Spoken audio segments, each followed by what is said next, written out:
మీరు చూస్తున్న ఈ flat fully furnished east facing flat అండి. కేవలం 50 lakhs బడ్జెట్ లోనే ఈ ఫ్లాట్ అనేది అవైలబిలిటీలో ఉంది. ఫ్లాట్ చూస్తున్నారు కదండి, చాలా బాగుంది.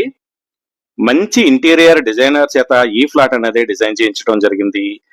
ఓనర్ వేరే 3 BHK ఫ్లాట్ తీసుకుని ఈ ఫ్లాట్ అయితే రీసేల్ చేయడం జరుగుతుంది అనమాట. ఫ్లాట్ అయితే చాలా బాగుంది. ప్రజెంట్ మనం హాల్లో ఉన్నాము. హాల్, డైనింగ్, అదేవిధంగా కిచెన్ మంచి బాగా ఇంటీరియర్ డిజైన్ అయితే చేయించుకున్నారు. ఈ ఫ్లాట్ నచ్చినట్లయితే మీకు డైరెక్ట్ గా ఓనర్ నెంబర్ డిస్క్రిప్షన్ లో ఇవ్వడం జరుగుతుంది. ఆయనతో మాట్లాడి నెగోషియేట్ చేసుకోండి. మేము ఎటువంటి మీడియేటింగ్ చేయము. ఫ్లాట్ కి సంబంధించిన ఫుల్ డీటెయిల్స్ కూడా డిస్క్రిప్షన్ లో ఉంటాయి. ఈ ఫ్లాట్ నచ్చినట్లయితే లైక్ చేయండి. అదే విధంగా మరిన్ని ఇలాంటి మంచి మంచి ప్రాపర్టీస్ మా ఛానల్ అప్లోడ్ చేస్తూనే ఉంటాం. మా ఛానల్ ని సబ్స్క్రైబ్ చేయండి. ఫ్లాట్ చూస్తున్నారు కదండి, బెడ్రూమ్స్ కానివ్వండి, హాల్ కానివ్వండి, అన్ని కూడా చాలా బాగుంది. మంచి వెంటిలేషన్ తో ఉన్న, ఇంటీరియర్ డిజైనర్ తో ఉన్న మంచి ప్లాట్ అయితే ఈ రోజు మేము మీ ముందుకు తీసుకురావడం జరిగింది అనమాట. అదేవిధంగా మాకు ఫస్ట్ హౌస్ యాప్ ఉందండి. ఇది ప్లే స్టోర్ లోనే, యాప్ స్టోర్ లోనే ఉంటుంది. యాప్ కూడా డౌన్లోడ్ చేసుకోండి. ఇలాంటి మంచి మంచి ప్రాపర్టీస్ కోసం మా ఛానల్ సబ్స్క్రైబ్ చేయండి, లైక్ చేయండి, షేర్ చేయండి. Thank you.